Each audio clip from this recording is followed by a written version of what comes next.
आत्मवंदन ऋताताई, अनघाताई, विजयाताई, सर्व बंधू भगिनींना नमस्कार. आराधना समूहातर्फे अबीर गुलाल संत चोखोबा या सदराअंतर्गत आज साहित्यभूषण विजयाताई ब्राह्मणकर आपल्याशी संत चोखोबा यांच्यावर संवाद साधणार आहेत. 7 ऑक्टोबर 2025 रोजी ताईंनी माता अवली आपल्याला सुंदररित्या समजावली होती.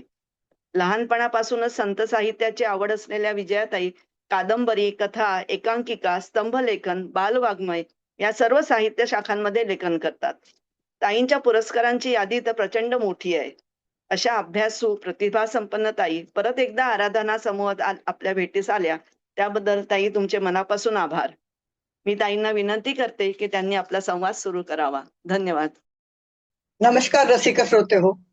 संत चोखोबा आपल्या भेटीस आले आहेत आणि तेही कसे तर अबिल गुलाल उधळीत. कार्तिकी एकादशी म्हणून पंढरीनाथाचं मंदिर दिव्यांनी उजळले. मंदिरातील हंड्या झुंबर सुद्धा उजळलेली. मंदिराचा कळस छान झळकत होता. फुलांच्या माळांनी मंदिर सजलेलं आणि कित्येक अनवाणी पाय हृदयात पांडुरंगाच्या भक्तीची अमाप श्रीमंती घेऊन पंढरपूरची वाट चालत होते आणि कैवल्यदानीच्या भेटीची मनी आस होती. नुकतीच झालेली दिवाळी, त्यातून उद्याची कार्तिकी एकादशी म्हणून पंढरीच्या राजास दागिन्याने मढवले होते. गळ्यात मोत्यांची कंठी, सोन्यांच्या मोहरांची माळ, चंद्रहार, कौस्तुभमणी, सोन्याचे हिरे जडित कंकण, बाजूबंद ज्यात हिरे आणि माणक मढवले होते, पायी चांदीचे तोडे, रत्नजडित मुकुट आणि काणी तळपणारी मकर कुंडले. केवढा थाट विठुरायाचा. विठुरायाचं ते सुकुमार रूप समईच्या प्रकाशात मोठं लोभसवाण दिसत होत. चंद्रभागेच्या पल्याड उद्याची एकादशी म्हणून चोखोबा आणि चोखोबाची बायको सोयरा जागेच होते. चोखोबाच्या कमरे एवढा त्याचा मुलगा कर्ममेळा जांभया देत होता. डोळ्यात नीज दाटलेली. झेंडूच्या फुलांचे हार आणि आंब्याचे तोरण त्याने स्वतः तयार केले होते. बाबू झोप न मग, सोयरा हाताने काम उरकता उरकता म्हणाले. नाही, अरे त्या जांभया किती देऊन राहिला माया बापा. कर्ममेळ्यात दीपमाळ बघत होता. बसल्या बसल्या पडवीतल्या बाजेवर तो मग झोपी गेला. सोयराने त्याच्या अंगावरती वाकड घातली. थंडी पडायला लागली होती. कर्ममेळ्याच्या डोक्यावरून सोयराने हात फिरवले. मग दिवनाली गोळा केल्या, त्या तेलाने भरल्या, त्यात वाती सारल्या. चोखोबाने त्या सर्व दिवनाली अंगणासमोरच्या दीपमाळेवरती ठेवल्या. ही दीपमाळ चोखोबा आणि सोयराने रात्रंदिवस खपून तयार केलेली होती. उंचच उंच दीपमाळ दुरूनच डोळ्यात भरणाऱ्या दिवनाली हेवेस्तोवर अर्धी रात्र उलटून गेली. पंढरपूर मात्र जागच. मंदिर परिसरात पाय ठेवायला जागा नाही. मंदिरापाशी पोहोचणारे सर्व गल्ल्या आणि रस्ते माणसांनी फुललेले आणि पायाखालचा गागरा अबीर गुलालागत उधळलेला. कर्ममेळाने केलेल्या फुलमाळा चोखोबाने सोयऱ्याच्या मदतीने दीपमाळेवर मधून मधून सोडल्या. दाठ्यास आंब्याचे हिरवेगार तोरण लावले. सोयरानं अंगणात सडा घातला. पिवळ्या धम्म अंगणात रांगोळी रेखली. चोखोबाने मग एक एक दिवनाल उजळली. चोखोबाचं खोपट आणि सारा परिसर उजळून निघाला. दीपमाळ लखलखली. जवळूनच वाहणाऱ्या चंद्रभागेनं तो लखलखाट आनंदाने स्वीकारला आणि अवघी चंद्रभागा तेजाळून गेली. रात्र हळूहळू पहाटेकडे सरकत होती. चोखोबाने एकादशीच्या पहाटेसच सावळ्या अंधारात चंद्रभागेमध्ये स्नान उरकले. पांढर स्वच्छ धुतलेलं धोतर गुडघ्यापर्यंत नेसला. अंगात बंडी, डोक्याला मुंडास, कपाळी गोपीचंदनाचा टिळा आणि त्याखाली बुक्का. मग कोनाड्यातल्या विठ्ठलाच्या मूर्तीसमोर उभा राहिला. कोनाडा छान सारवलेला होता. कोनाड्या भोवती काचेच्या बांगड्यांच्या तुकड्यांची महिरप केलेली. भिंतीत फसवलेले ते काचेच्या बांगड्यांचे रंगीत तुकडे मोठे सुंदर दिसत होते. चोखोबांनी विठ्ठल मूर्ती समोर दिवा लावला आणि कोनाडा प्रकाशमान झाला. दिव्याच्या उजेडात विठुराया मोठा साजरा दिसत होता. मूर्तीच्या कपाळी चोखोबांना चंदन टिळा लावला. अंगणात लावलेल्या झेंडूच्या झाडाचं पिवळं धम्म मोठस फूल त्यानं मूर्तीस वाहिलं. सपर्ण सावळी तुळस मंजिरी वाहिली आणि मग कोनाड्यात उभं असलेलं ते लोभसवाण रूप न्याहाळीत भक्ती भावानं हात जोडले. त्याच्या हृदयाचे ठोके बोलत होते, विठ्ठल विठ्ठल विठ्ठल विठ्ठल.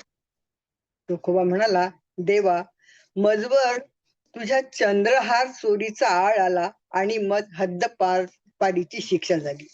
आता मज तू आणि तुझं मंदिर कधी बी दिसायचं नाही. मी इथं या अंधारात आणि अंधारातले आम्ही तुला दिसावं म्हणून दीपमाळ उजळली. दीपमाळ अंधार दूर करल, बाहेरचा आणि आतला बी. पंढरीनाथा, ये की दीपमाळ बघाया.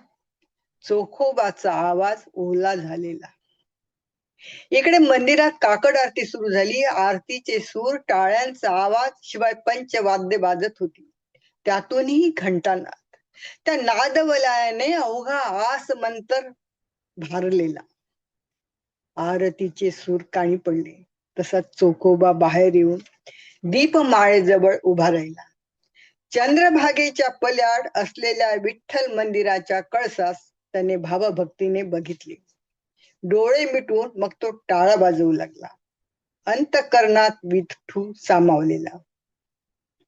शिवाय विठू प्रति प्रीती, भक्ती, श्रद्धा, आदर, विश्वास, सख्य आणि अजोड मैत्र. डोळ्यांच्या पापण्या आड आनंदाने दाटलेलं पाणी. त्या पाण्यात पांडुरंग उभा. चोखोबास वाटलं, दीपमाळेच्या लखलखत्या प्रकाशात कुणीतरी उभा आहे. त्याने मग हळूच डोळे उघडले आणि डोळ्यांचा पापणकाठ ओलांडून पाणी गालावर ओघळले. समोर बघितलं तर सावळ्या पहाटेसच पंढरीचा राजा हसत उभा होता. त्याच्या भेटीस मी जाऊ शकत नाही म्हणून माझा देवच माझ्या भेटीस आला. चोखोबाच्या मनी विचार. चंदन उटीचा मोहक सुगंध अवतीभवती दाटलेला. चोखोबाच्या मनी हर्ष आणि ओळख पटली. जोहार मायबाप जोहार. किंचित कमरेत वाकून आणि एक हात कपाळाशी नेऊन चोखोबा म्हणाला. पुढच्या क्षणी पंढरीच्या राजाने कमरेवरचे दोन्ही बाहू काढून ते समोर पसरले. तेव्हा त्याच्या हातातील हिरे माणक मढवलेले सोन्याचे सुंदर कडे चमकले आणि त्या श्रीमंत बाहूत भक्तीची अलोट श्रीमंती बाळगून असलेला चोखोबा सामावून गेला.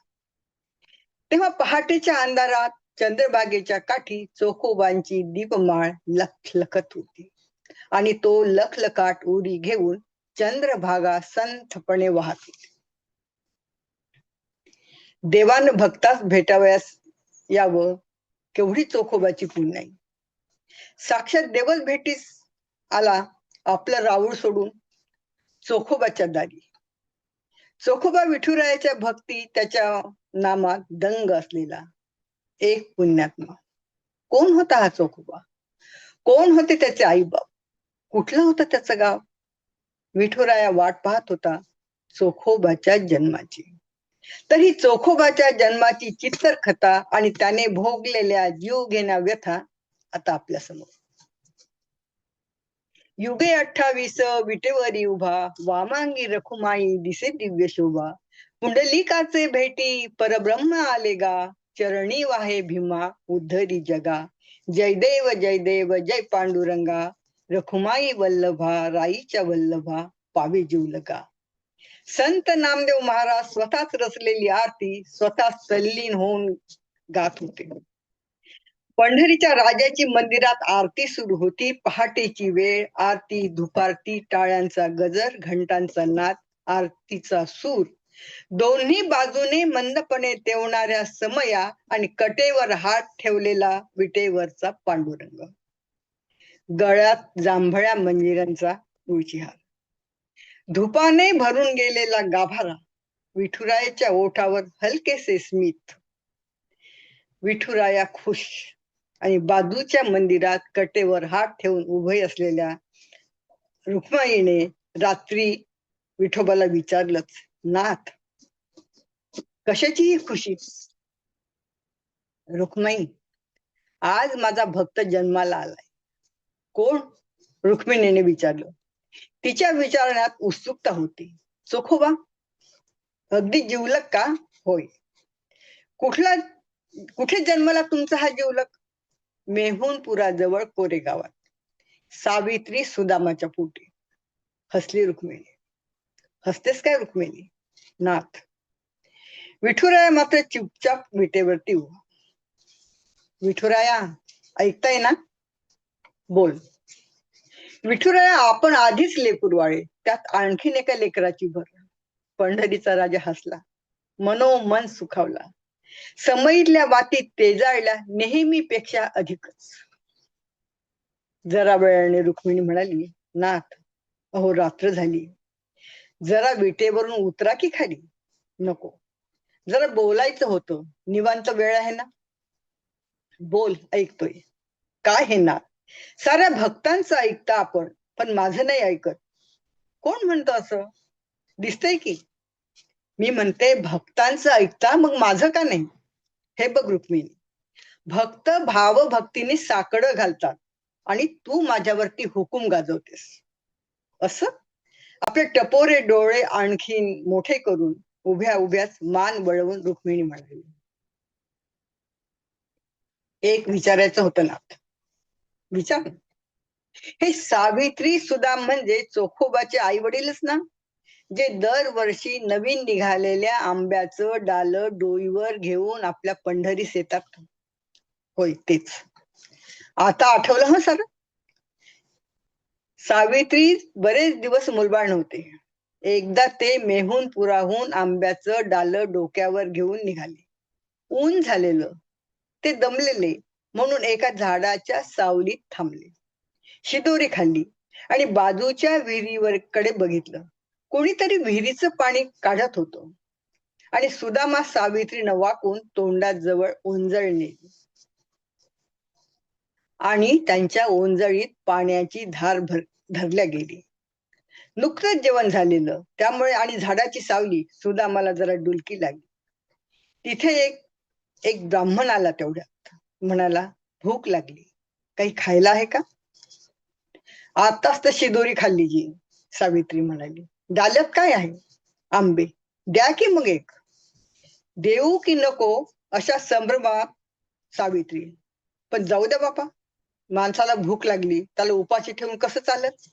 सावित्रीने जरा विचार केला, डाल्यातून एक आंबा काढला आणि तो ब्राह्मणास दिला. ब्राह्मणाने तो आंबा खाल्ला, चोखला, सावित्रीच्या ओटीत टाकला. पुढे सावित्रीला दिवस गेले. होय ना नाथ? अगदी बरोबर, विठुराया म्हणाला. एक विचारू? रुक्मिणीने पुन्हा विचारलं. विचार, लवकर विचार, थकलोय मी आता. शेतामध्ये विहिरीतून पाणी काढून त्यांना पाणी पाजणारा गृहस्थ आणि आंबा चोखून सावित्रीच्या ओटीत टाकणारा ब्राह्मण आपणच होता ना नाथ? आणि गूढ सहसला पांडुरंग. ओळखलं नाथ मी, कारण दोघांपाशीही एकच सुगंध होता. कुठला? तुळस मंजिरांचा. तू काय माझ्या मागेच असतेस की काय? पांडुरंगाने विचारलं आणि हसले दोघे. मंदिरात झोपलेला बडवा उठून बघू लागला आणि मनाशीच म्हणाला, आत्ता हसण्याचा आवाज आला, तो कोणाचा? चोख्या, ए चोख्या, काहून रडून राहिला मा? चोखोबाचे डोळे पुसीत सावित्रीने विचारलं. मा मी देवळात जातो तर मध्ये देवाचं दर्शन काहून घेऊ देत नाहीत लोक? हिडीस पिडीस करते, धक्के मारते. बाबू, आपण देवळात नाही जायचं. पर काहून? मग आवडतो ना तो विठ्ठल. मी काय म्हणतो बाबू, विठोबास आम्हालाच बी आवडतो, पण आम्ही कुठे जातो देवळात? पंढरीस गेलो ना तरी पायरीपाशी उभं राहतो मग आम्ही. समदे जाते देवळात, मग आपण का नाही जायचं? आपण हिंद जातीत जन्मलो ना बाबू, सावित्री म्हणाली. जात म्हणजे काय मग? तेवढाच सुदामा आला. काय झालं चोख्या? आणि सावित्रीने सारं सांगितलं. तर इथलंच मी तुझ विठोबा करून देतो. देवळात जायची गरज नाही. सुदामाने मग एक लाकूड घेतलं, त्याला नीट तासलं. रात्री दिवालगिरीच्या उजेडात सुदामा विठ्ठल मूर्ती घडवत होता. लहानगा चोखोबा मांडी घालून एकटक बघत होता. रात्र सरत होती. डोळ्यात झोप मावेना चोखोबाच्या, पण मूर्ती तयार होईपर्यंत बसून राहिला. झाली मूर्ती तयार? चोखोबाचा प्रश्न. हो रे लेकरा. आणि दुसऱ्या दिवशी आंघोळ करून चोखोबाने कोनाड्यात मूर्ती ठेवली. अंगणातल्या जास्वंदाचं फूल तोडून ते त्यांना देवास वाहिलं. हात जोडले आणि मग आई वडिलांकडून ऐकलेली पंढरीचा पांडुरंग त्याच्या समोर उभे राहिले.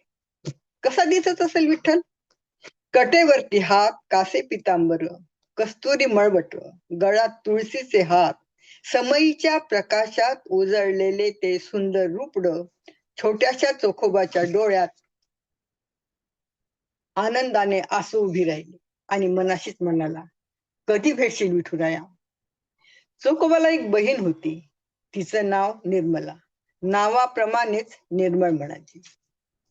सायंकाळी घरी आलेल्या चोखोबाला आई विचारत होती, बापा चोख्या, इथला येळ, ढोरं नेलते ना चाराले, आण आण काय?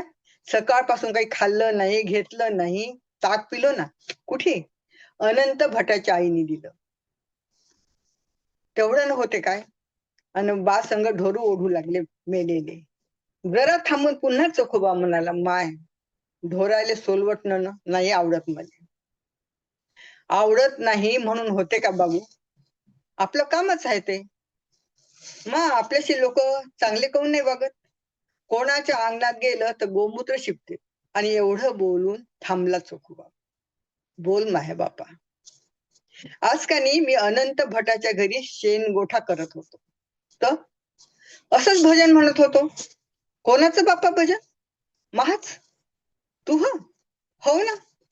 ते अनंत भटानं ऐकलं आणि कागदावर लिहून बी घेतलं. खरीच, मग काय. आणि अनंत भट म्हणे, आणखीन काही सुचलं तर मला सांगत जा, मी लिहून ठेवी. आणि मला ते इठ्ठला बगर काही सुचत नाही. गुणाचं व बाई महालेकरू. चोख्यावरून दोन्ही हातांची बोट कानशिला जवळ कडकडा मोडत सावित्री म्हणाली, मा, मी पंढरीत जाईन. एक दिवस चोखोबा म्हणाले, लहान आहेस लेकरा तू, आता मी मोठा झालो, मग भेटायचं आहे पंढरीच्या पांडुरंगास. पंढरी बघायची, चंद्रभागा बघायची, तिच्या पाण्यानं आंघोळ करायची आणि चंद्रभागेच्या तीरी उभा असलेला तो श्रीहरी पाहायचा. बोलताना चोखोबाचे डोळे लकाकत होते, कारण डोळाभर विठोबाच. आज चोखोबाच्या डोळ्यात अजिबात झोप नव्हती. पंढरीला जाण्याची स्वप्न बघत होता आणि आज घडलेला प्रसंग त्याच्या डोळ्यासमोर सारखा येत होता. त्याला सारखं वाटत होतं, असं कसं घडलं? आज मी सकाळी घरोघरचे गुरढोर घेऊन जंगलात गेलो. ढोर चरत होते. मी बसलो एका झाडाखाली विठ्ठलाचं नाव घेत. देवा, खरं सांगतो, तेव्हा मी तुह्यात आणि तू माह्यात, एक रूप एक जीव. माही तर सुदबुदच हरपली. लोकायचे ढोर माह्या भरोशावर. विसरलोच देवा.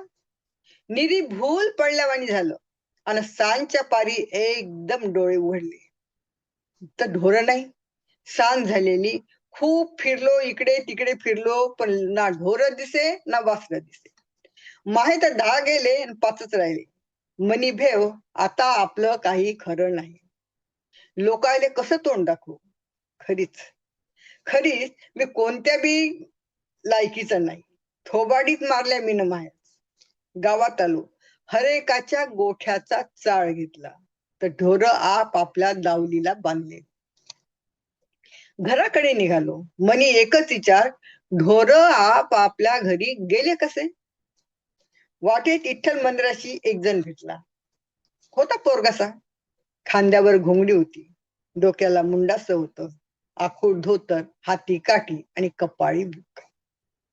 काय चोखोबा, बरं आहे ना समद? त्यानं विचारलं. जी. ढोर कुठे आहे? त्याच्या गेले तर. आता तुम्ही नाही ध्यान दिलं तर कोणाला ना कोणाला तर ध्यान द्यावंच लागेल ना. काय राजे हो तुम्ही बी, अशी कशी झोप लागली?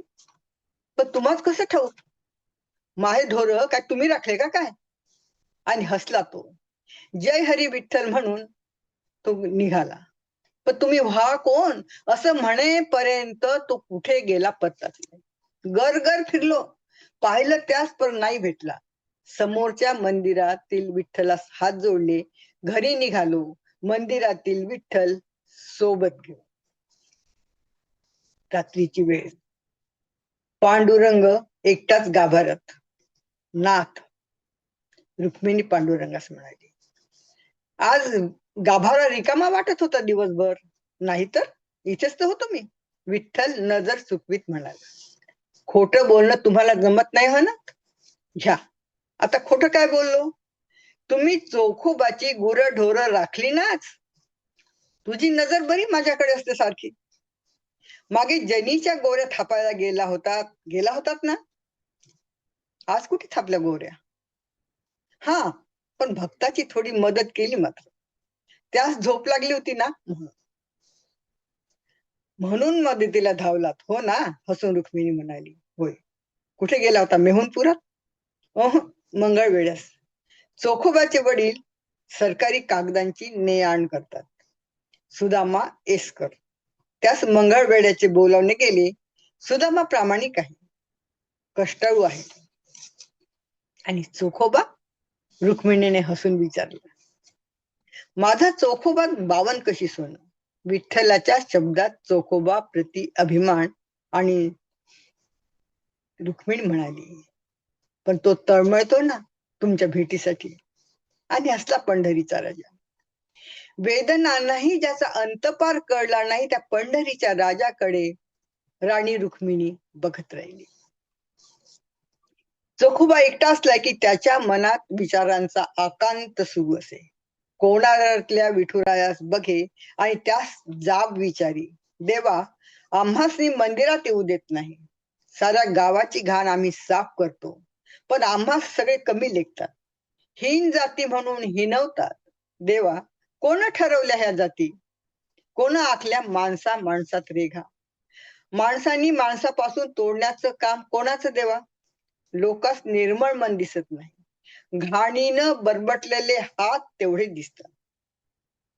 आम्ही आमचं काम चोख करतो. देवा एक आस आहे तुझ्या भेटीची.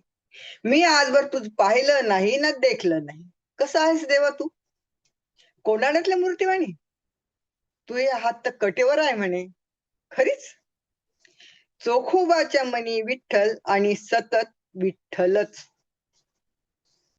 नाथ पहाटेपासून बघते, कशाची ही लगबग?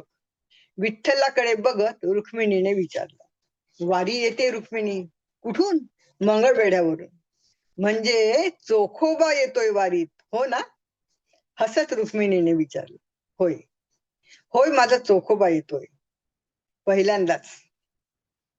विठुरायाच्या शब्दात आनंदच आनंद. पण हा समाज त्याला पायरीशीच उभं करणार, रुक्मिणी म्हणाली. होय, पण ती पायरी आणि त्याच्या बाजूची जागा त्याच्या हक्काची असेल, कायमची. बरं निघतो. कुठे? रुक्मिणीचा प्रश्न. वेशीपाशी. विटेवरून पाऊल खाली ठेवत पंढरीनाथ म्हणाला. का? काय झालं? रुक्मिणीने विचारलं.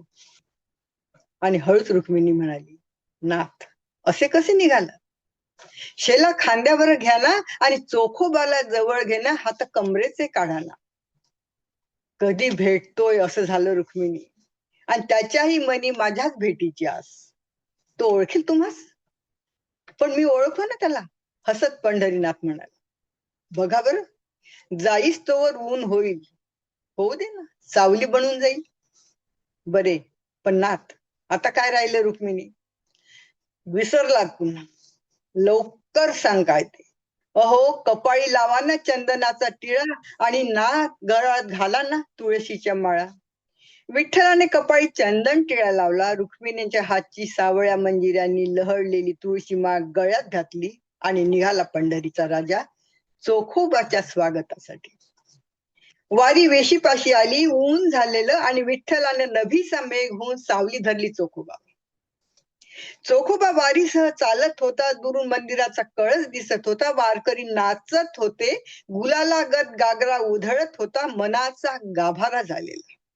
त्यात पांडुरंग पाय चालत होते, मनी पांडुरंगाच्या भेटीची आस होती. कसा असेल माझा देव? आणि चोखोबाच्या ओठी अभंगाला अबीर गुलाल उधळीत रंग रंग, नाथा घरी नाचे माझा सखा पांडुरंग. मंदिर आलं, लोक आत जात होते. चोखोबाने पायरीवरती पाय ठेवला आणि कोणीतरी ओरडून म्हणाल, दलितांनी आत येऊ नये, देवास बाटवू नये. आमच्यामुळे जर देव बाटत असेल तर नाही जाणार मंदिरात. आणि चोखोबाने पायरीवर ठेवलेला पाय खाली घेतला. घामाघूम झालेला चोखोबा बाजूला होऊन गर्दी निहाळीत होता. आताही या क्षणी त्यास पुन्हा वाटलं, जावे हा धरावे माऊलीचे पाय, अंतःकरणात विठू नामाचा ओंकार, मनाला फुटलेला पाझर, तो पाझर डोळ्यातील आणि चोखोबा तो डोळ्यातील पाझर मनगटाने निपटून काढत बाहेर उभा राहून विटेवरच्या विठुरायास निरखण्याचा प्रयत्न करीत होता.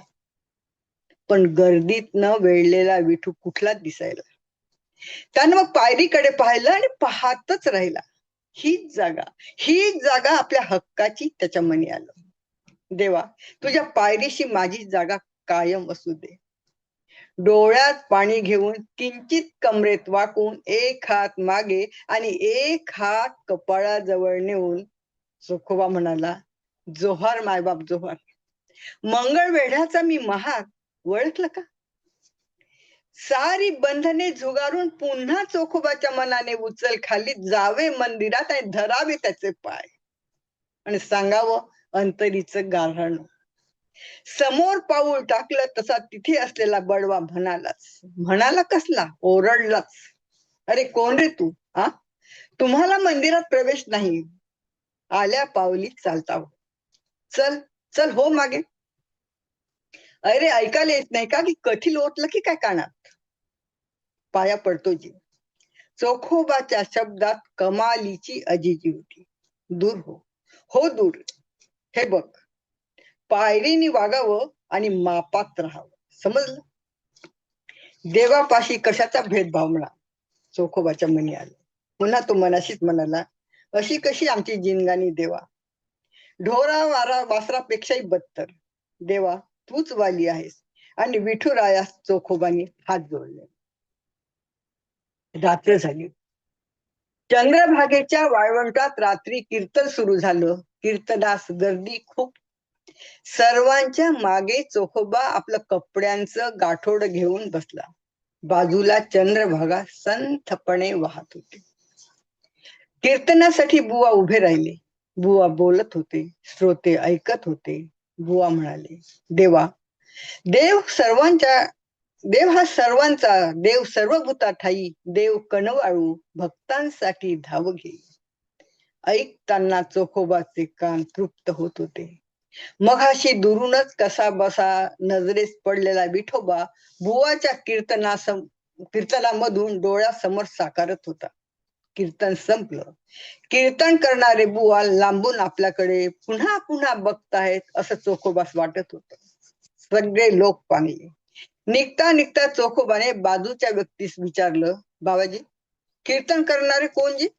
नामदेव महाराज. असं? त्याचं नाव ऐकलं होतं, भेटायचं होतं मला त्यावेळी, पण गेले वाटते. चोखोबा वारीसह मग मंगळवेढ्यास निघाला. मन मात्र अडकलं होतं पंढरीत, पंढरीच्या विठूत आणि आपल्या कीर्तनातून विठुरायाचं दर्शन घडवणाऱ्या नामदेव महाराजांमध्ये. घरी परतलेल्या चोखोबास त्याच्या आईने कौतुकाने विचारलं, चोख्या, काय आणलं मा पंढरीहून? पुरी पंढरीच आणली मा. हसून चोखोबा म्हणाला, कुठं आहे? काय जात? ज्याच्यासाठी गेलो त्याची पुरी नगदीच पायाखाली घातली ना मा. हरवल्यागत जरा थांबला चोखोबा. पुन्हा म्हणाला, मा, बोल ना माया बापा. पंढरीचं सुख काय सांगू. बहुत प्रतिमा देखिल्या पाहिल्या, मनाच्या राहिल्या एरझारा. चोखा म्हणे पाहता भूवरी वैकुंठ. चोखा म्हणे पाहता भूवरी वैकुंठ, मनाचे हे कष्ट दूर झाले. आणि आपल्या विठ्ठल वेड्या लेकाकडे सावित्री बघत राहिली. चोखोबाच दिवस सरले, वर्ष सरले आणि चोखोबाचं लग्न ठरलं. उद्या सोयराशी चोखोबाचं लग्न होणार होतं. दारी हिरवा मांडव पडलेला, साऱ्या वस्तीत आवतन गेलेली. चोखोबाचे माय बाप ने चोखोबा मात्र चिंतेत. घरी काही सोय नाही. सावित्रीच्या मनी विचार आला, लेकाच्या लग्नात काहीतरी गोडधोड करायचं होतं, पण गरिबी मोठी वाईट. गरिबाईला इच्छा नसते. चोखोबाच्या मनीही तोच विचार. सांज होत आलेली आणि अंगणात बैल बंडी थांबली. कोण आले म्हणा, पाहुणे आले की काय, सर्वांच्या मनी विचार. कोण व्हाय? गाडी जवळ जाऊन चोखोबाने विचारलं. दादा, मी पांडुरंग. गाडीवाला म्हणाला. असं, येऊ का आतमध्ये? गाडीचे बैल समोरच्या झाडाला बांधून पांडुरंग पाहुणा म्हणाला. याजी. तो आला. वसरीतल्या बाजेवरती बसला. घ्या पाणी. पितळीचा स्वच्छ गिलास त्याच्या समोर धरत चोखोबा म्हणाला. कुठून आली जी? चोखोबाचा प्रश्न. जी, मी पंढरपुराहून. गिलासातलं पाणी घटाघटा पिऊन पांडुरंग म्हणाला. लग्नाला आले काय? सावित्रीचा प्रश्न. लग्नाचा सामा घेऊन आलो ना जी. चोखोबाने त्याच्याकडे निरखून बघितलं. त्याच्याच वयाचा, पांढरे कपडे, डोक्यास मुंडास, कपाळी बुक्का, गळ्यात तुळशीची माळ. सामा कोण पाठवलं म्हणा? चोखोबाने आश्चर्याने विचारलं. आता त्याच्याशी काय मतलब? चला गाडीपाशी चला. हे उचला भाऊ, ही कोठी उचला. अजी उचला जी, मला मदत तर करू लागा. पांडुरंग म्हणाला आणि चोखोबा समोर झाला. दोघांनी मिळून कोठ्या आतमध्ये आणली. मग दोघांनी मिळून एक एक हारे आतमध्ये आणले. अनरसे, करंजा, चकल्या, नाना प्रकारचे हारे चोखोबा घरात आणत होता. सावित्रीनं कोठी उघडून बघितलं तर पिवळे धम्म बुंदीचे लाडू आणि हाऱ्यातील अनेक पदार्थ पाहून आश्चर्याने म्हणाली, बापा, इथलं गोडधोड? माई तर चिंचच मिटली. गोड धारुडाचा विचार मनी आला काय ना गाडीदारात उभी सामा घेऊन. शेवटी एक गाठोडं घेऊन पांडुरंग सावित्री पाशी आला. म्हणाला, माय, काय म्हणतं राजा? हा अहिर ना तुमच्यासाठी. कोण पाठवला अहिर? पंढरपुराहून आला.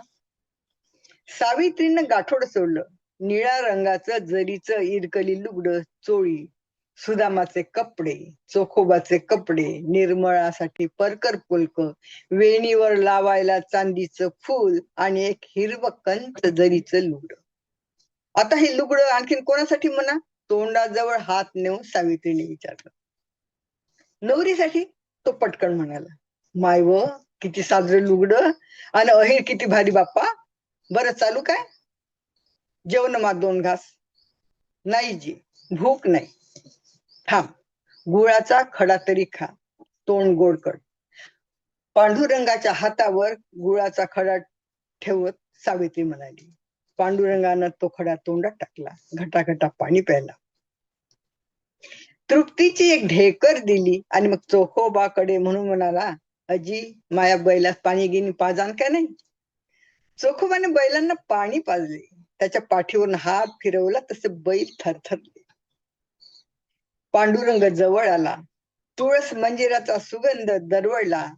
चोखोबा पांडुरंगाच्या पायाशी वाकला. तेव्हा पांडुरंगाने त्याचे खांदे मध्येच पकडले. चोखोबाचे डोळे घळघळा वाहत होते. पांडुरंगानं गाडी जुंपली. गाडीत बसला. बैलांचे कासरे हाती घेतले. येतो जी पाहुणं म्हणून पांडुरंग निघाला. गाडी दूर दूर जात होती. बैलांच्या घुंगूर माळ्यांचा आवाज पंढरीच्या मंदिरातील घंटानादासारखा येत होता.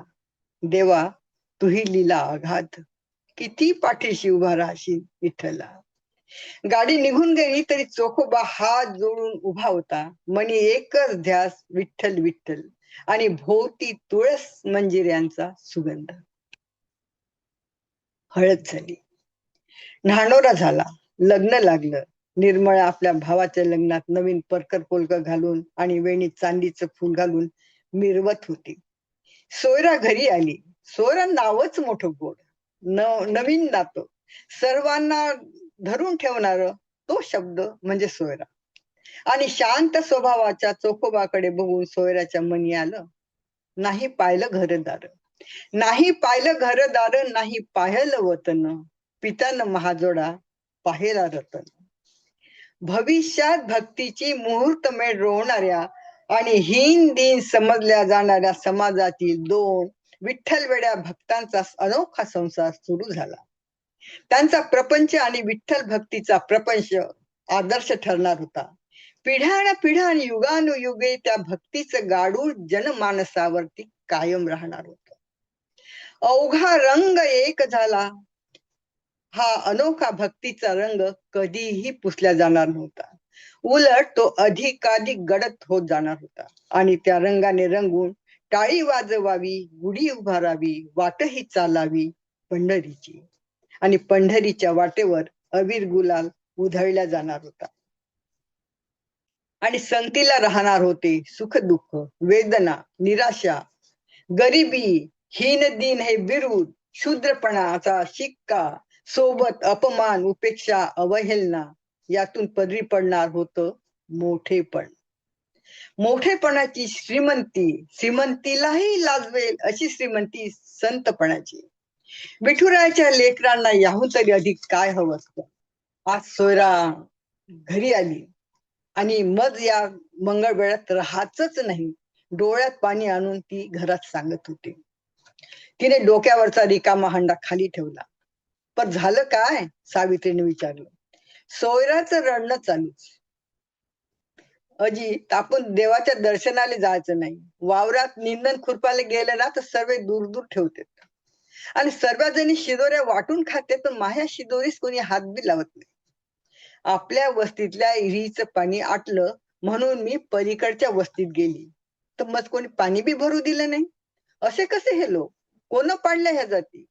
देवाजवळ भेदभाव नाही म्हणतात, मग ते लोक तर आपल्याला जवळ बी उभं करत नाहीत. मी आईच्या संग गेलती, मेलेलं ढोर वढाले. कसे पाहतात आमच्याकडे लोक, जसं आम्हीच मेलेले ढोर होय. बरोबर आहे सोयरा तू, पण जायचं कुठं? आणि कुठं बी गेलं तर परिस्थिती तर सारखीच आहे. जागा बदलली तर माणसं बी तेच राहते आणि नशीब बी तेच राहते. जाऊ पंढरपुरास. पंढरपुरी तिथं का पायघड्या टाकला का काय आपल्यासाठी? नाही जी. लोक आपल्याला नाही जवळ करतील, पण विठेवरचा विठ्ठल तर आपला आहे. त्यास घालू की गारण. आणि एक दिवस चोखोबा सोयरासह आई वडिलांना घेऊन पंढरपुरात दाखल झाला. गाव कुसाबाहेर त्याने खोपट बांधलं. समोर अंगण, अंगणा पलीकडे कडुलिंब उभा होता. चोखोबाच्या वेण्याने विठू माऊली मात्र सुखावली होती. रात्री कीर्तनाच्या वेळी नामदेव महाराज चोखोबास भेटले. त्यांनी धर्मशाळेच्या कामावर चोखोबास काम दिले. शिवाय घरोघरची कामं होती. सायंकाळी बत्ती उजळण्याचं काम होतं. धर्मशाळेच्या कामावर जाताना चोखोबा विठ्ठल मंदिराजवळ जायचा. तिथला परिसर खरटाने झाडून काढायचा. पायरीशी बसायचा. मनात भक्ती, डोळ्यात भक्ती, भक्तीचा पूर म्हणजेच चोखोबा. आणि आपल्या लाडक्या लेखास बघून पांडुरंग संतोष पावला. अजी, आम्हाच बी घेऊन चला की पंढरी विठुराच्या दर्शनास, एक दिवस सोयरा म्हणाली. तो आपल्याला भेटत नाही. काहून? मायबाई, तिथं गेल्या का पायरीपाशी उभं राहा लागते. लोक कुत्र्यावाने हाकलते. तर देवाने यावं की आपल्या भेटीस, सोयरा म्हणाली. आणि चोखोबास लग्नाच्या वेळी सामान घेऊन आलेला पांडुरंग आठवला. तो येतो भेटीस आपल्या, पण आपल्याला तर ओळखता आलं पाहिजे. मालूम आहे जी, जिथं तुळशीचा सुगंध न तिथं पांडुरंग, सोयरा म्हणाली. आज सोयरानं ठेवणीतलं लुगडं नेसलं, तेच लग्नातलं हिरवकंच लुगडं. कपाळी कुंकवाची चिरी. आणि चोखोबा संगे मंदिरापाशी आली. सोबत सासू सासरे होते. निर्मळाचं लग्न झालेलं होतं. बडव्यांचं हुडूत हुडूत चालूच होतं. सोयरानं मंदिराचा कळस न्याहाळला, परिसर न्याहाळला, चंद्रभागेला मनी भरून घेतलं आणि ओल्या डोळ्यांनी दुरून ओझरता दिसणारा पांडुरंग डोळा भरून बघितला. आणि तिचे ओठ फुटफुटले. अवघा रंग एक झाला, रंगी रंगला श्रीरंग. पांडुरंगाच्या मंदिरात जाता येत नाही, पण मी या पंढरीची रहिवासी. दुरून दिसणारं मंदिर त्याला पुरेसं होतं. नामदेवाचा सारखा गुरु मिळाला होता. जनाबाईची भेट झाली होती. एकदा कीर्तनाच्या वेळी भेटलेली ज्ञानेश्वर माऊली, त्यांची भावंड, गोरोबा काकांचा सहवास आणि चोखोबाच्या मनी आलं, देवा पांडुरंगा, तू तर माझ्या जगण्याची तुळस मंजिरीच करून टाकलीस. एक दिवस नामदेव महाराज चोखोबाला भेटले आणि म्हणाले, चोखोबा, काम कसं सुरू आहे? ठीक आहे जी. हात जोडून चोखोबा म्हणाला, बाप झालात म्हणे. हो जी. नाव कधी ठेवणार? 12व्या रोजी. चोखोबा, हो तेव्हा ज्ञानेश्वर महाराज येत आहेत पंढरपूरलास. चला बारशाचा बार उडवून द्या, मी घेऊन येईन त्यांना तुमच्याकडे. ज्ञानेश्वर माऊली माझ्या घरी येतील? येतील येतील, त्यांची भावंड सुद्धा येतील. खरीच? मग काय. चोखोबा, तुमच्या मुलाचं बारस म्हटल्यावर पंढरीचा राजा सुद्धा येईल. त्याची तर माया आहे देवा. बरं येतो, असं म्हणून नामदेव महाराज जायला वळले. नामदेवा, चोखोबाने आवाज दिला. बोल. जनाबाई सांगा. होय. आणि गोरोबा काका आले असते तर बरं होईल. सगळे येतील, वस्तीतही सांगा. माई इथली ऐपत नाही ना देवा. काळजी करणारा तो पांडुरंग आहे ना. बरं येतो. चोखोबा घरी आला. बारशाची गोष्ट घरी येऊन सांगितली. काय म्हणता, बाबूच्या बारशाले ज्ञानेश्वर महाराज येणार आहे? होय होय सोराय, त्याचे बहीण भाऊ बी येतील आणि वस्तीत समजायला सांगा म्हणे. अजी काही नाही ना घरी? करतो काही व्यवस्था, पाटलाच सांगून पाहतो. आपला पाटील तर विटेवर उभा आहे. देवा पांडुरंगा, तूच आहे बापा. आणि बाहेरून आवाज आला, चोखोबाजी हाय का जी घरी? जी. कोण व्हा आपण? मीच. कवा पाहिल्यावानी नाही वाटत. मी तर ओळख तुझी तुम्हास. किती खेपा भेटलो आपण. बरं, हे सामान सुमान पाठवलं.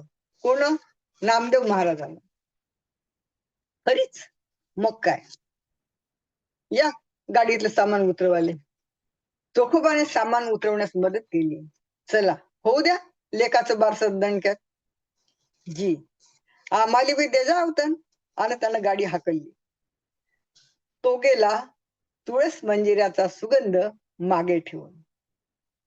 सोयरा, आपण तर निरे येडेच आहोत. का झाली जी? मायबाई, अंगणात तुळशी मंदिराचा सुवास किती येऊन राहिला पाय ना. खरंच रे दादा, निर्मळा म्हणाली. वहिनी, तुम्ही लय भाग्यवान. हा महाभासा तुमच्या पोटी आला. त्याच्या जन्माच्या वक्ती साक्षात पंढरीचा पांडुरंग, तुमच्यावर त्याची कृपा आहे. वहिनी भाऊ, तुम्ही या पंढरीस राहाले आले न समजायच्या जिनगानीची पंढरीच झाली. चोखोबा ऐकत होता. म्हणून पांडुरंगाचं आराधन चालू होतं. समाधी लागल्यागत तो बसून भक्ती मार्ग उजळणारा दिवा चोखोबाच्या घरी जन्मास आला होता. घरी बारशाची लगबग सुरू. अजी, तुम्ही तोरण बांधा, निर्मळा बंकास म्हणाली. बंका हा सोयराचा भाऊ आणि निर्मळाचं बंकाशी लग्न झालेलं. हो, घरात गोणा टाका, मी बी रांगोळी काढते, निर्मळा म्हणाली.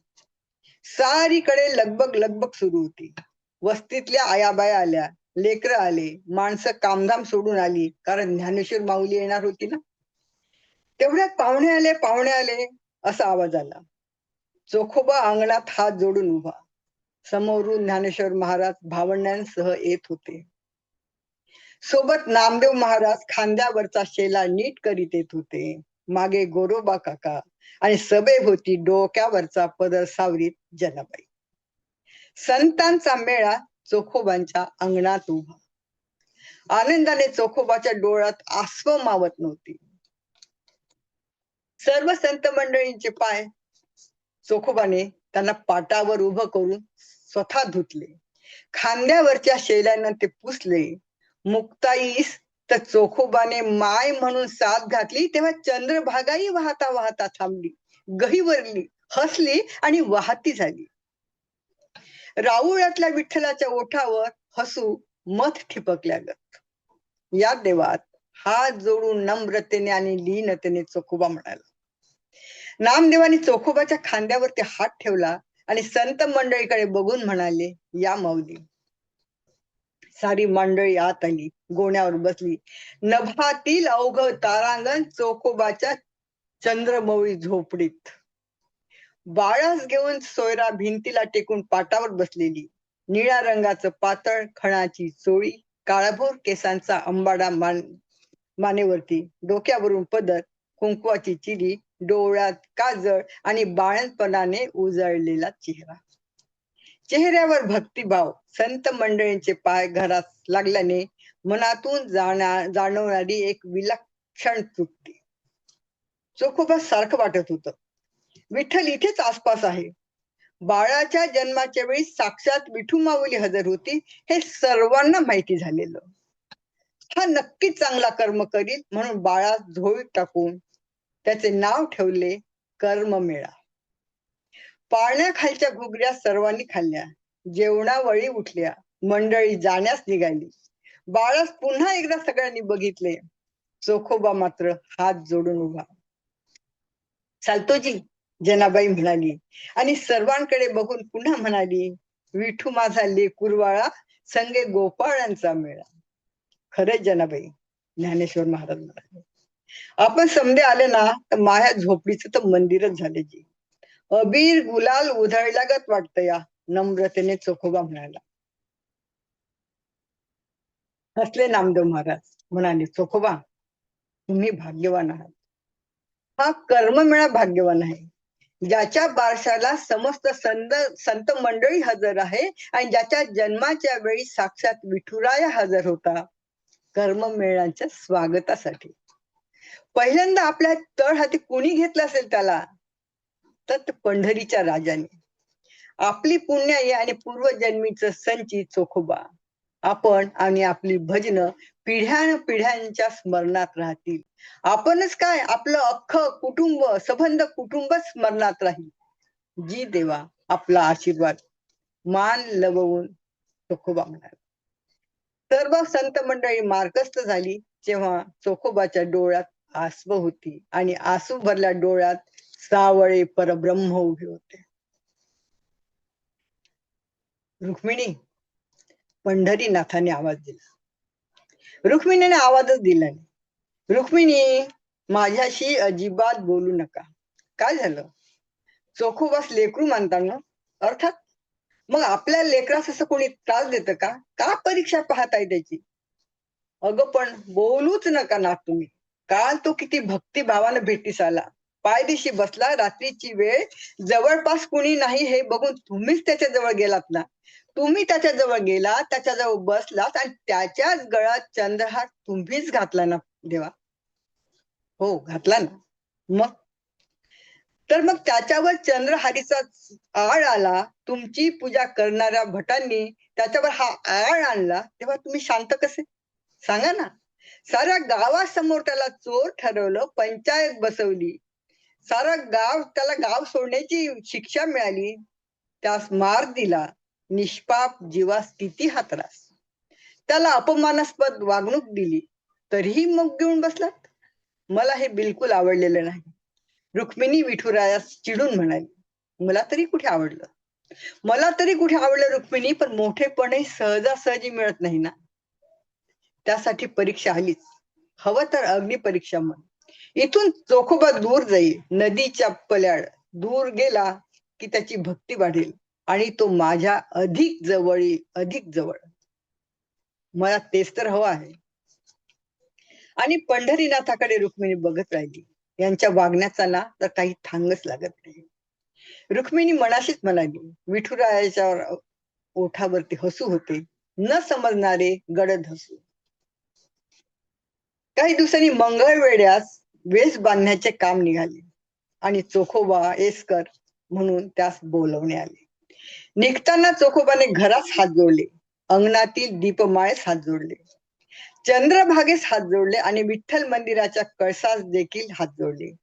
आई विणा असलेल्या कर्ममेळाचा निरोप घेतला आणि मनात विठ्ठल घेऊन चोखोबा मंगळवेढ्यास निघाला. मणी फक्त विठ्ठल. विठ्ठल नामाचा ओंकार त्याच्या मनी उमटत होता. तो मंगळवेढ्यास आला. काम करताना सुद्धा त्याच्या मनी एकच ध्यास विठ्ठलाचा. आणि एक दिवस भिंत खचली. चोखोबा आणि बरेच जण मलब्याखाली दबले. विठ्ठलाच्या डोळ्यातून त्याच वेळी टपकन आसू ओघळले आणि तो कळवळून म्हणाला, विठुराया, माझं लेकरू दुःखाच्या वणव्यातून मुक्त झालं. हीन दिन म्हणून हिणवल्या गेलेलं माझं लेकरू जन्मभर होरपळ. त्याला आता माझ्यापाशी आणायचंय, पण कसं? आणि नामदेवाला विठ्ठलाने दृष्टांत दिला. नामदेवा, जा माझ्या चोखोबाच्या अस्थी घेऊन ये. आणि भर वैशाखात नामदेव महाराज मंगळवेढ्यास आले. मलब्याखाली दबलेल्यांना एकाच ठिकाणी अग्नी दिलेला. तिथे बसून नामदेव महाराज चोखोबांच्या अस्थी शोधतायत. कसं शोधू चोखोबा तुम्हास? असे कसे निघून गेला तो? बोला की काही. आणि आवाज आला बाजूने, नामदेवा, ज्या अस्थी मधून ना विठ्ठल विठ्ठल असा आवाज येईल त्या अस्थी माझ्या चोखोबाच्या. देवा, आपण हसला विठुराया. वेदनेला लपटलेलं ते विरहाचं हसू मोठं विलक्षण होतं. नामदेवाच्या मनी चर झालं. मग नामदेव महाराज अस्थी शोधत होते, कानाला लावून बघत होते. काही अस्थींमधून विठ्ठल विठ्ठल असा नाद येत होता. खांद्यावरच्या शेलात नामदेवानं अस्थी गोळा केल्या. सोबत कर्ममेळा होता, त्याला बोलवलं. कर्ममेळ्याच्या हाती एक तांब्या. त्या अस्थी त्यानं त्या तांब्यात ठेवल्या. वरून लाल कापड बांधलं. चोखोबा आता कर्ममेळ्याच्या तळहाती केवळ तांब्यात. आणि तांब्यांमधून असलेल्या अस्थींमधून मंद मंद आवाज येत होता, विठ्ठल विठ्ठल विठ्ठल विठ्ठल. चोखोबाच्या अस्थी घेऊन नामदेव महाराज पंढरपुरी येत आहे. वाऱ्यासारखी ही बातमी पसरली आणि सारे गावकरी आपले हेवे दावे राग लोभ द्वेष जात पात विसरून वेशीपाशी उभे चोखोबाच्या स्वागतासाठी. पालखी तयार केली चोखोबासाठी. फुलं फुलांच्या माळा त्याही चोखोबासाठी. टाळांचा गजर चोखोबासाठी. आणि सर्वांच्या डोळ्यात तासवं तेही चोखोबांसाठीच. माणसांची किंमत मेल्यावरच होते की काय? छोट्याशा कर्ममेळ्याच्या मनी प्रश्न. कर्ममेळ्याच्या हाताचा कलश पालखीत ठेवला गेला. चोखोबा कधी नव्हे ते पालखीत बसले. नदी पल्याड खोपटाशी पालखी थांबली. अंगणातल्या बाजेवर पालखी ठेवल्या गेली. शेवटचा विसावा. कर्ममेळ्याने घरात जाऊन चोखोबांचे टाळ आणले. ते पालखीत अस्थी शेजारी ठेवले. भजन करताना चोखोबा ते वाजवीत. टाळ पालखीत ठेवले अस्थी शेजारी. आणि विठ्ठल गजरात पालखी निघाली महाद्वारी. आणि इकडे राऊळी पंढरीनाथाची केवढी लगबग चाललेली. रुक्मिणी अगं चोखोबा येतोय. नाथ. रुक्मिणीचा भरलेला आवाज. पालखी वाट चालत होती. टाळ चिपळ्यांचा आणि विठ्ठल नामाचा गजर आणि चोखोबाच्या नावाचाही जय जयकार. अख्ख पंढरपूर पालखी सभेत चालत होतं. तो दिवस होता वैशाख वद्य त्रयोदशीचा. पालखी महाद्वारी आली. चोखोबा कधीही मंदिरात आला नव्हता. आताही येणार नव्हता. तो कधीच आपली पायरी सोडायचा नाही हे पंढरीनाथाने जाणले आणि रुक्मिणी मातेसह खांद्यावरचा शेला सावरीत पाय विटेवरून पाय उतार झाले. मंदिराच्या पायरीशी जिथे चोखोबा हात जोडून उभा राहायचा तिथे पालखी ठेवल्या गेली. नामदेवांनी महाद्वाराकडे बघितलं. आपल्या लाडक्या चोखोबाच्या स्वागतासाठी खुद्द पंढरीचा राजा रुक्मिणी मातेसह महाद्वारी उभा होता. नामदेवांनी मस्तक झुकवून हात जोडलेले. नामदेव महाराजांचे डोळे पाण्याने तुडुंब भरलेले. मग पालखीकडे नामदेव महाराजांची नजर गेली. आता चोखोबा असता तर विठुरायास बघून म्हणाला असता, जोहार मायबाप जोहार. आज त्याचा नावाचा होणारा जय जयकार बघून पंढरीनाथ मनोमन सुखावला. पायरीच्या बाजूस समाधीची जागा निश्चित झाली. समाधीसाठी चबुतरा तयार केला. नामदेव महाराजांनी पालखीतून अस्थि कलश काढला. चंद्रभागेच्या पाण्याने अनंत भटांनी कलशावरती जलसिंचन केले आणि कलशातील अस्थी क्षणभर थरारल्या. मंत्रोच्चार सुरू होते आणि अस्थींमधून विठ्ठल विठ्ठल नामाचा नाद वाढलेला. समाधीला विठ्ठल नाम कोरलेला पाषाण लावलेला अस्थि कलश झाकला गेला. संत चोखोबा महाराज की जय अशा गगनभेदी गजराने आसमंत दणाणून गेला. अबीर गुलाल उधळला गेला. फुलांचा वर्षाव झाला आणि वर्ण व्यवस्थेविरुद्धचा टाहो क्षणात निमाला. चोखोबा समाधीस्थ त्यावेळी दिनकर असताच निघालेला. जनाबाईने मग समाधीवर एक पंक्ती उजळली. भोवतीचा अंधार दूर सारत पडती मंद पडे तेवत होती आणि चंद्रभागेच्या पल्याड चोखोबांची दीपमाळ अंधार दूर सारत लखलखत होती. छोटासा कर्ममेळा डोळ्यात पाणी आणून चोखोबाची दीपमाळ बघत होता आणि त्या दीपमाळेत चोखोबा शोधत होता. वाटलं त्याला दीपमाळेतून आवाज येतोय, विठ्ठल विठ्ठल विठ्ठल विठ्ठल विठ्ठल विठ्ठल.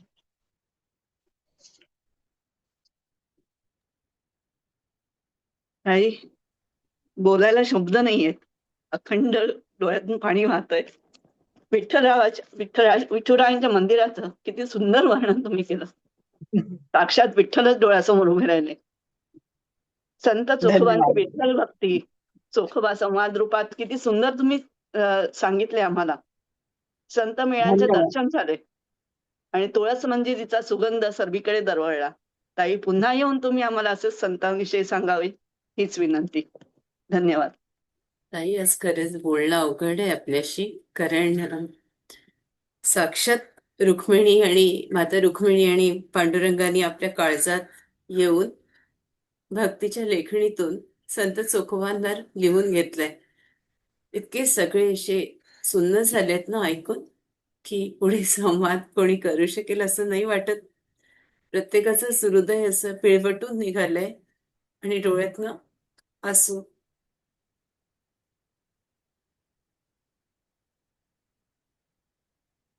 इथेच आम्ही आपली रजा मागतोय. पुन्हा भेटू, लवकर यावं. जसं तुकाराम महाराजांची आवली सगळ्यांच्या स्मरणात राहिली ना, तसं संत चोखोबांबद्दल म्हणता येईल. इतकं अप्रतिम सुंदर लिहिता ना ताई तुम्ही, असं वाटतं धावत यावं आणि माऊली तुम्हाला भेटावं हो. बाकी काही शब्द नाही. घट्ट मिठी मारावी तुम्हाला. किती सुंदर लिहिलं म्हणून तुमच्या हाताचं हळूच चुंबन घ्यावं. आमच्याजवळ शब्द नाही आहेत तुमच्यासारखे सुंदर सुंदर. भेटू लवकरच माऊली. हा, इथे मुक्त काव्य वाच ऐकतो आहे असं झालं. डोळ्यात पाणी होतं, हृदयात विठ्ठल होता. माऊली, आपली भाषा अप्रतिम आहे. मनाचा ठाव घेणार. इथेच रजा मागतोय. उद्या पुन्हा भेटू. धन्यवाद. जय श्रीराम.